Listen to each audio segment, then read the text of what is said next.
নমস্কার, আমি রীতা ঘোষ মুখার্জি। ছন্দে কিছুক্ষণ সঙ্গে নীলাঞ্জন চ্যানেলে আপনাদের স্বাগত। গত 12ই মে আন্তর্জাতিক মাতৃদিবস পালিত হয়েছে বিশ্বজুড়ে। পৃথিবীর সকল মায়েদের প্রতি আমার এই সশ্রদ্ধ নিবেদন।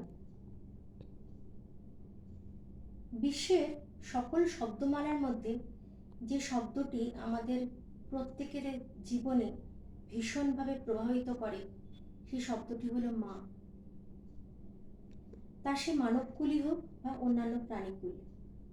মাকে ব্যাখ্যা করা অনেকটা ব্রহ্মজ্ঞান ব্যাখ্যা করার মতোই দুঃসাধ্য ব্যাপার।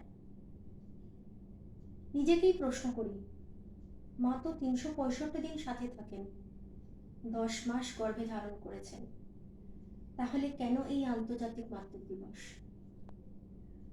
উত্তরও নিজেই নিজেকে দিলাম।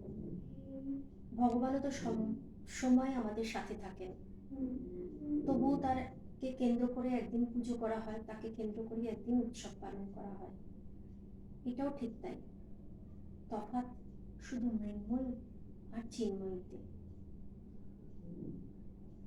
কবিতা নীলাঞ্জন চক্রবর্তী রচিত মা গো। বুঝলে মা, তোমার জন্য একটা দিবস হয়েছে নাকি বরাদ্দ। এমন ভাবে পালন করবে না কেউ টু শব্দ। কি চাই বলো ওই দিনকে? একটুখানি মুখ ফুটে অনলাইনে অর্ডার দেব, অ্যামাজন বা ফ্লিপকার্টে। যতই টাকা লাগুক, তুমি হলে আমার মা।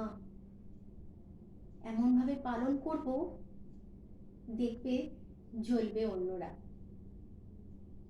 ওই দিনকে বিশেষ করে ছেঁড়া শাড়ি পরো না প্লিজ। লোকে দেখে কি বলবে? ছেলে নির্ঘাত বদতমিজ। দামিকে কানিয়ে দেব, যদিও তোমার হাই সুগার। তুমি শুধু কেটে দিও, থাকবে লোক কেক খাবার। উপহারও কিছু পাবে তুমি, সাথে থাকবে ফুলের তোড়া। কত লোকে চিনবে তোমায়, হতো কি তা আমায় ছাড়া? সেলফি সবাই তুলতে চাইবে, যেহেতু তুমি আমার মা। হাসি মুখে তুলতে দিও, বারণ একদম করো না। ভুবন জুড়ে খ্যাতি আমার, দেখতে হবে তো মাটা কার। বড় মানুষের মা হয়েছ, এটাই তোমার পুরস্কার। এখন এসব ভাবছি বসে তোমার ছবির সম্মুখে। মাকে আমি ভালোবাসতাম, বলি এখন কোন মুখে? আমার এখন বয়স হয়েছে, আমার ভাগ্যেও জুটছে তাই।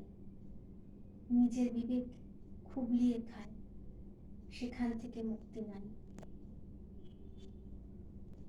তুমি তো সবই দিলে আমায়, কেন যে হলো অহংকার? তুমি ছাড়া শূন্য আমি, আমার সবই অন্ধকার।